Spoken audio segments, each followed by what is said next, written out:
उषा मौसी, 2 दिन में मेरे स्कॉलरशिप के पैसे आ जाएंगे। तब तक हम इस घर में खाना नहीं खाएंगे।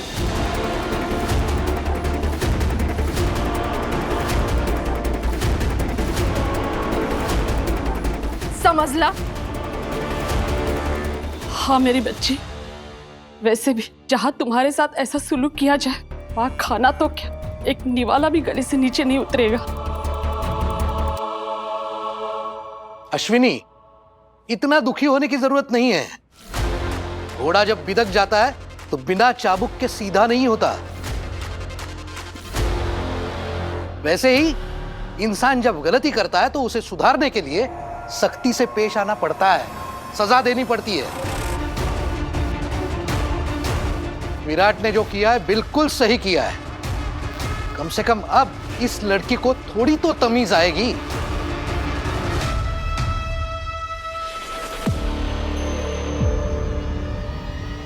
दादा, अभी वहिनी के साथ जो कुछ भी हो रहा है बहुत गलत हो रहा है।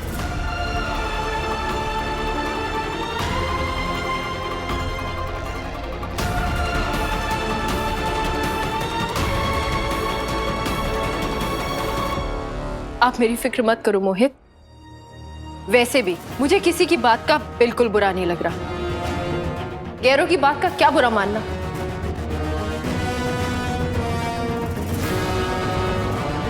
और मैं इस परिवार का वैसे भी हिस्सा कहाँ हूं? ये तो मुझे अपनी पत्नी कह के इसलिए बुलाते हैं क्योंकि हमारे बीच एक समझौता हुआ है।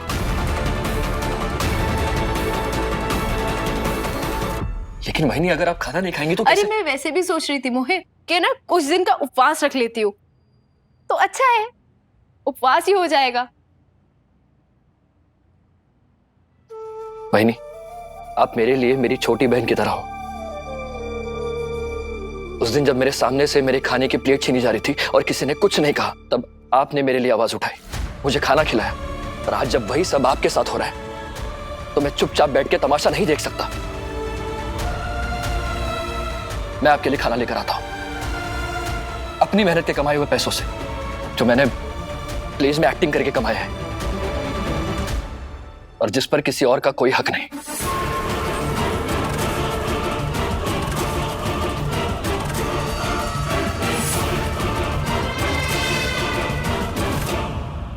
लेकिन वही नहीं, चाहे कुछ भी हो, मैं आपको भूखा रहने नहीं दूंगा।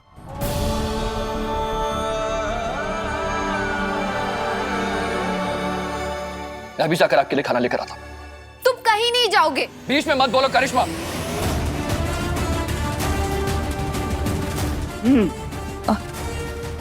मी समजवते त्याला। मोहित, मोहित ऐसा मत कर, वहिनी को अच्छा नहीं लगेगा। आई, मैं सही वहिनी के लिए खाना लेने जा रहा हूं, फिर चाहे इस बात का बुरा काकू को लगे या पूरे परिवार को, मुझे कोई फर्क नहीं पड़ता।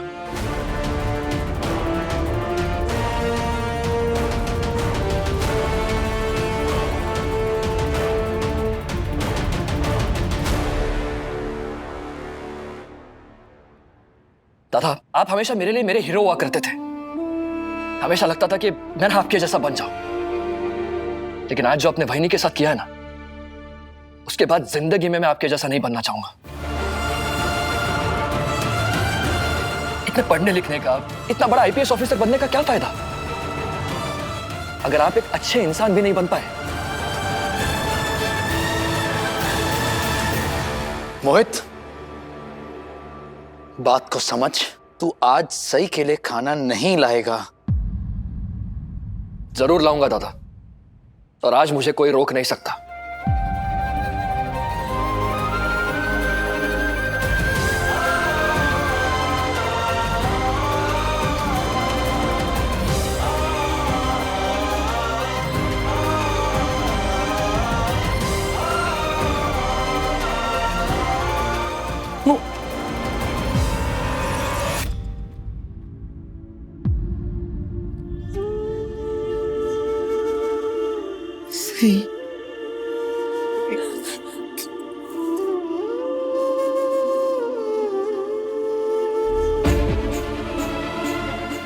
रो मत बड़ा, नको रडू। मना नहीं आई, अपने खुद रोना आ रहा है।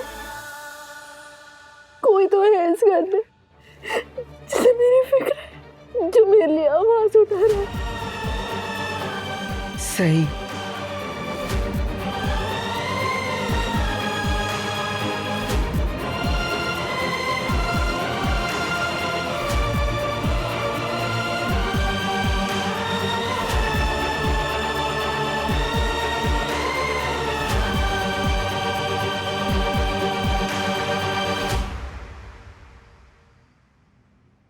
आज बहुत दिनों के बाद सुकून से खाना खाने को मिलेगा।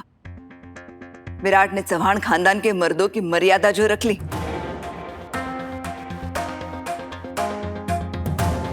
पत्र लिखा, मैंने कहा था ना, वो दिन दूर नहीं जब विराट उस जंगली लड़की के खिलाफ हो जाएगा।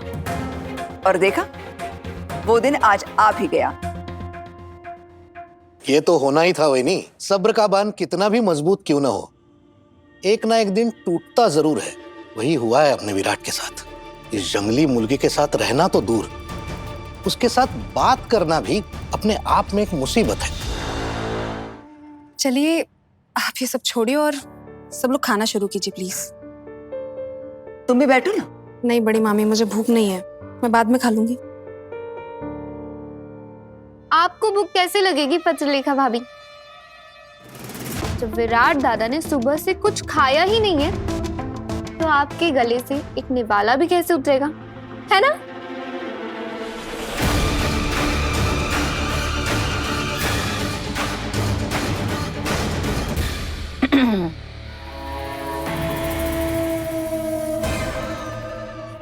मस्त, हाँ मस्त। कितनी चिंता है तेरे मन में इस परिवार के हर सदस्य के लिए।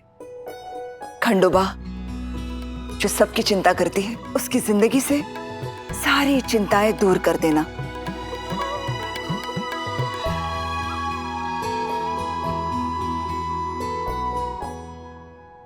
सही, तूने सुबह से कुछ नहीं खाया ना? ले चॉकलेट खा ले।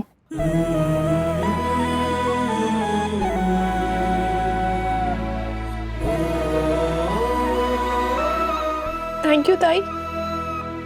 ओके। ताई कहाँ जा रही मुझसे भाग? वो मैंने तुझे रोते हुए देखा था ना, इसलिए मैं तेरे पास आ गई। अब तो तू नहीं रो रही है तो मैं तेरे साथ नहीं रह सकती। अरे क्यों, क्या हुआ? क्योंकि तुझे मेरे पति का नाम पता है ना, इसलिए।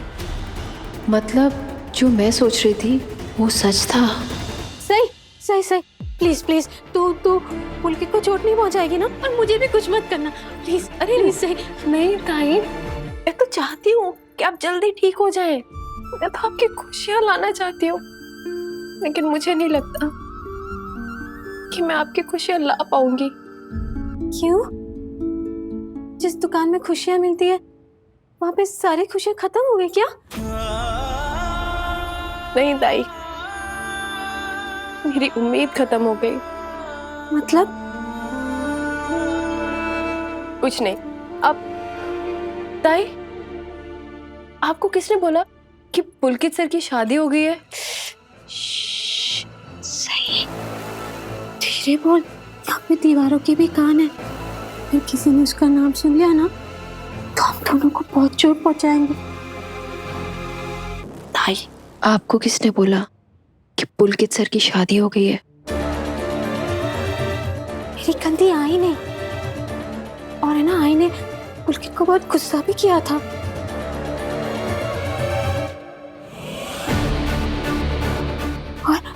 और निनाद काका ने पुलकित को बहुत मारा भी था। मारा? देवी,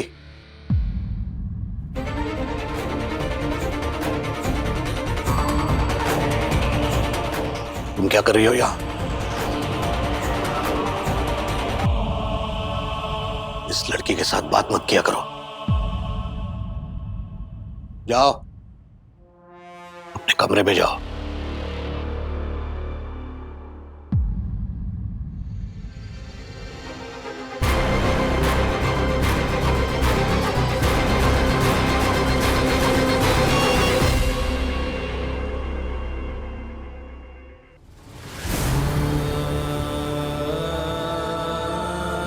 मुझे माफ कर दीजिए देवी ताई।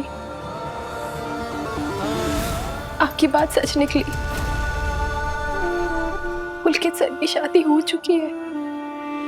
उनकी एक छोटी सी बच्ची भी है। एक छोटा सुखी परिवार है। मैंने तो सोचा था कि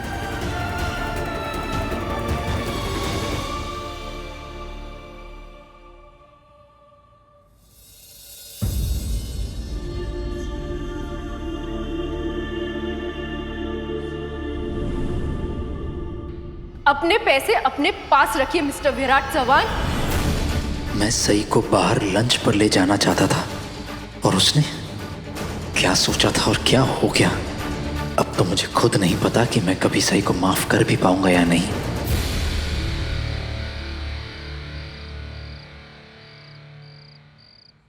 विराट, जो हो गया सो हो गया। ये देखो मैं तुम्हारे लिए क्या लेकर आई हूँ। तुम्हारी फेवरेट आलू वड़ी। क्या कर रही हो तुम पाखी? मना किया था ना मैंने। क्यों बार बार मेरे लिए खाने के लिए कुछ लाई जा रही हो? लिख के दूं कि मुझे कुछ नहीं खाना है? अगर भूख लगेगी तो कुछ खा लूंगा मैं।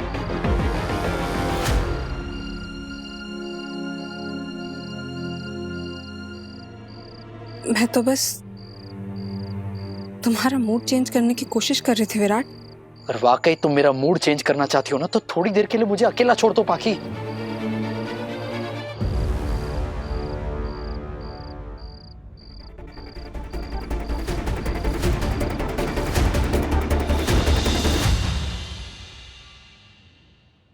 दूसरों के रिश्ते की नींव हिलाकर खुद का महल खड़ा करने की सोचो भी मत पत्र लिखा। दूसरे के पति पर डोरे डालने से बेहतर भगवान से खुद के पति की वापस लौटने की प्रार्थना करो। यही बेहतर होगा तुम्हारे लिए भी और तुम सबके लिए भी।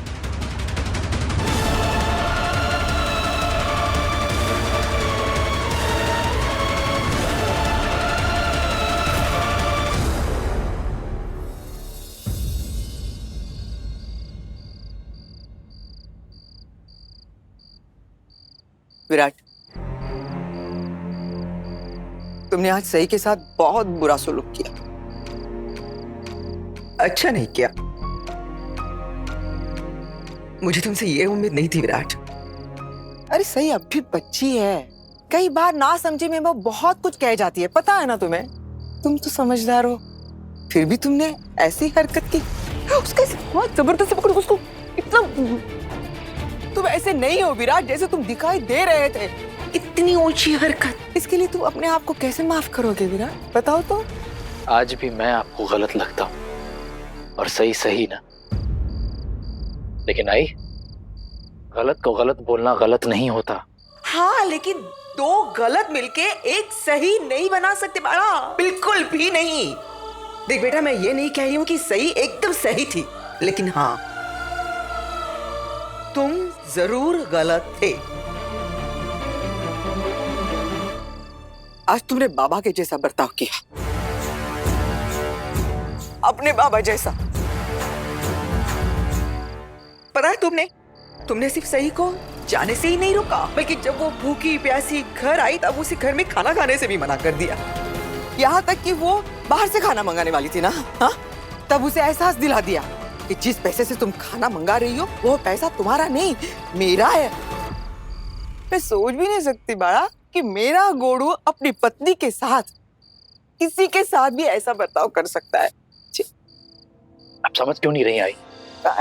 सही आज फिर से जिद कर रही थी, बेवजह जिद थी उसकी, और आज जिद कर रही थी उस प्रोफेसर के घर पे जाने के लिए, और बता भी नहीं रही थी कि क्यों जा रही। मुझे गुस्सा नहीं आएगा? और ऊपर से जब उसने ये बोला ना उसके आबा की आखिरी इच्छा के बारे में मैंने झूठ कहा है, तब मेरा सब्र टूट गया। और तुमने तो अपनी गलती को गुस्से का लिबास पहना दिया। अब बताओ सही का क्या? जब वो तुम्हारे साथ बात कर रही थी तब क्या वो सब कुछ सोच समझ कर बोल रही थी? नहीं, अरे तुम्हें गुस्सा आ सकता है, गुस्से में तुम कुछ भी बोल सकते हो, तो क्या उसे गुस्सा नहीं आ सकता? वो गुस्से में कुछ बोल नहीं सकती? हाँ, यही तो सही ने मुझे एक बार पूछा था, आई गुस्सा करने का अधिकार सिर्फ मर्दों को ही क्यों होता है?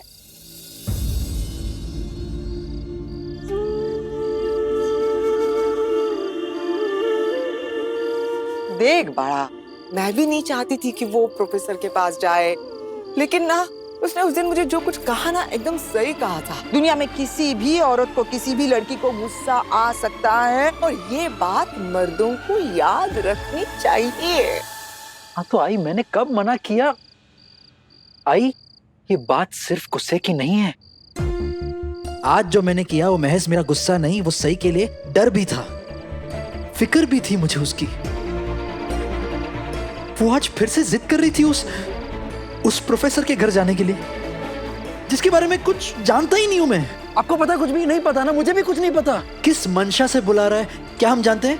नहीं जानते ना। फिक्र हो रही थी मुझे उसकी, इसलिए आई। फिर आपने भी बोला उसे कि विराट को तुझे ड्रॉप करने दे, वो तुझे छोड़कर आएगा। मानी वो? नहीं मानी ना, जिद करती रहती है। नहीं मानी, लेकिन इतना तो याद रखना गोडू, सही ना समझ है, लेकिन इतनी भी नहीं कि उसे अच्छे और बुरे की पहचान ना हो। उसने अपने प्रोफेसर को जरूर परखा होगा कि वो बहुत अच्छा इंसान है, तभी तो उसने हाँ कहा ना उसके घर जाने के लिए। ए गोडू, यहाँ देख गोडू, देख सही कितनी साफ दिल की है ना। ये इस बात से पता चलता है कि उसने तुम्हारी और पत्रलेखा की मंशा पर कोई सवाल नहीं उठाया था जब तुम दोनों अकेले लद्दाख जाने वाले थे। बोली वो कुछ नहीं, बल्कि वो ही बार बार कह जा रही थी कि तुम्हें पत्रलेखा का साथ देना चाहिए, तुम्हें उसके साथ जाना चाहिए। मैं आखिरी बार बोल रही हूँ, आपके और पाखी दीदी के जाने से मुझे कोई प्रॉब्लम नहीं है। और जब पत्रलेखा ने वो ट्रिप कैंसिल की, तब यही जिद्दी, अकड़ और बदतमीज सही जो हमेशा झगड़ा करती रहती है, उसी ने पत्रलेखा से जाके माफी मांगी थी, किसी और ने नहीं माफी मांगी थी। और ऊपर से उसने विनती भी की कि तुम दोनों लद्दाख चले जाओ उसके बिना। क्या तुम्हें कोई सवाल किया उसने, या पत्रलेखा से कोई सवाल किया? ये है सही। शायद आई सही कह रही है, मैं ही ज्यादा भूल गया।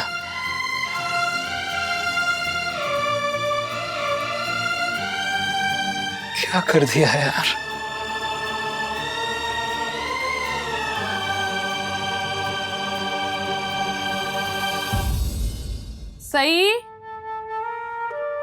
सही ले, खाना खा ले, मोहित ने भेजा है तेरे लिए।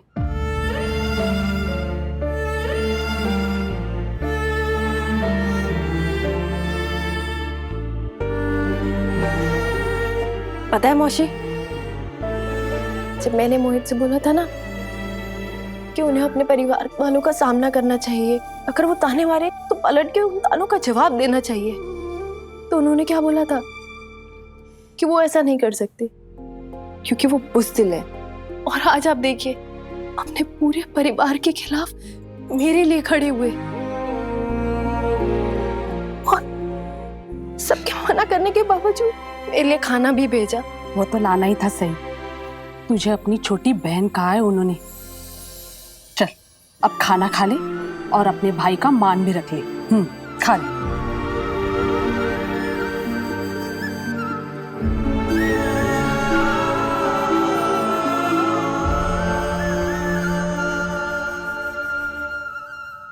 लीजिए मौसी, रख लिया मान। इससे ज्यादा मेरे गले से निवाला नहीं नीचे उतरेगा। अब आप ये खाना ले जाइए। तूने बस एक ही निवाला खाया। मौसी प्लीज, आप प्लीज ड्रेसिंग टेबल पे से मेरा सामान दे दीजिए और मेरी किताबें भी दे दीजिए प्लीज। और मौसी, आप भी खाना खा लीजिए, आपको भी भूख लगी होगी ना। और हाँ, आपका जितना भी सामान है ना सब पैक कर लीजिए, आधे घंटे में तैयार रहिएगा। सामान क्यों पैक कर रही है सही? मौसी, मैं अभी समझाने समझने में वक्त नहीं बर्बाद करना चाहती। आप अपना सारा सामान बांध लीजिए, हम ये घर छोड़ के जा रहे हैं।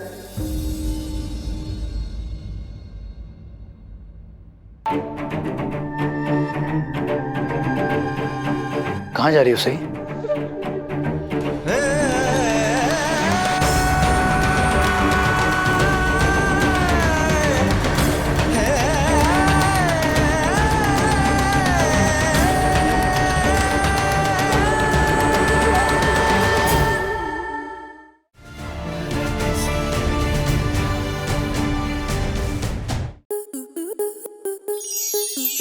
enjoy more such amazing videos, subscribe to our YouTube channel.